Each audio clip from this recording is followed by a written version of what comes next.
Hey honey people, it's a rainy day here in Harlem, Georgia, and I'm inside bottling the first honey that I harvested this year. It's May 25th today. Last weekend I checked my hives and a couple of them were very full of honey, so I took off 5 medium frames, and this is what it turned into. I got some very nice comb honey out. I use foundationless frames, so I really like to produce cut comb honey just because you don't see it very often. It's a little more difficult to handle and package.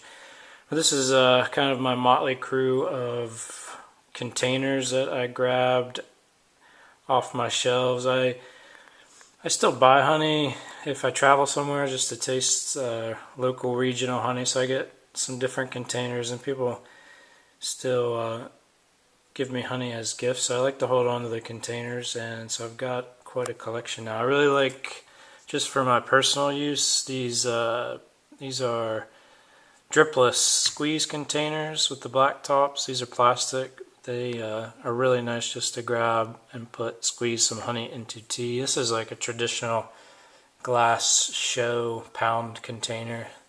Some different sized mason jars, the quart with, I really like these plastic tops just for home use, and these are the just normal ball pints with the nice markings on top. These are called Muth, I think it's pronounced, jars. They're kind of just I don't know, they look really nice, and I've heard that they sell really well if you're selling your honey. They've got a nice design. It's hard to see on there, but in actual use, if you're pouring out of here, the cork and everything, it gets a little sticky, so it's nice to look at, maybe not quite as practical.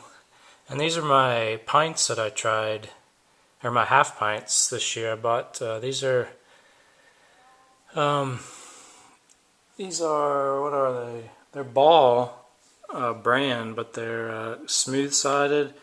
Just found them at the local Walmart, so you don't have the measurement markings on the side. You get a better look or clearer view of everything that's inside. And so I just cut chunks of my comb honey out that would fit that jar and froze it overnight to just to kind of sanitize the honey in case there's any insect eggs, which is probably fairly rare on comb honey, but a good long freeze will kill all those. And then I backfilled the jar with the honey that I crushed and strained in my bucket. I'll show you that. So I got quite a few of those. So those will be nice gifts. And the comb honey, it's not really useful for baking or pouring out and using and things like that, but you can put a knife in there, and it's really very extremely thin, delicate wax, so you can spread it on toast, and very good for you. Good flavor.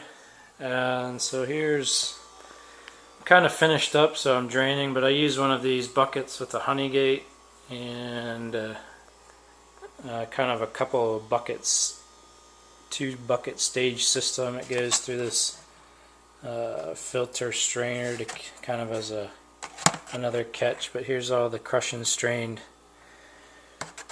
comb that I crushed up, and now I'm just cleaning the bucket and trying to get all the last drips of honey out there, and I didn't quite get to fill up a final jar. But this honey is a very light spring honey, and it tastes really good. This is kind of cool. I couldn't get my cell phone camera to really focus on it. Maybe this camera won't either, but I just have a light back, just a small flashlight. I was trying to just get some pictures to show you how cool that comb looks in there.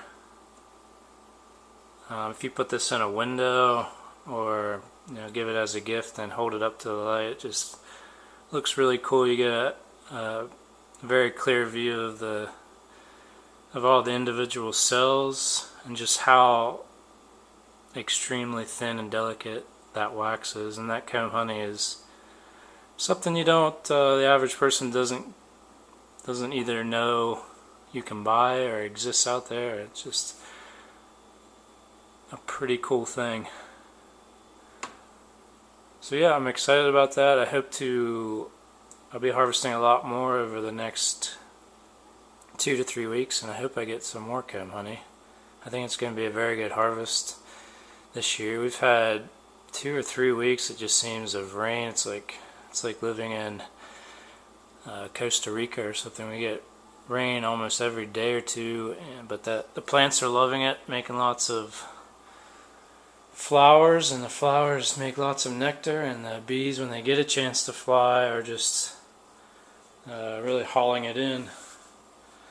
So this I'm very happy with. There you see my flashlight just blinded you. And this one came from a comb that wasn't quite, it was only maybe like 95% capped, so you get some, even a cooler pattern on that one. So anyway,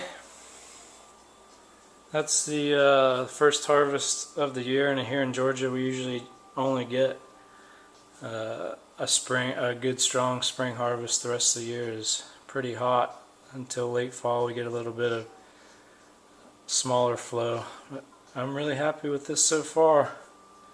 Hope you guys are all having the same luck.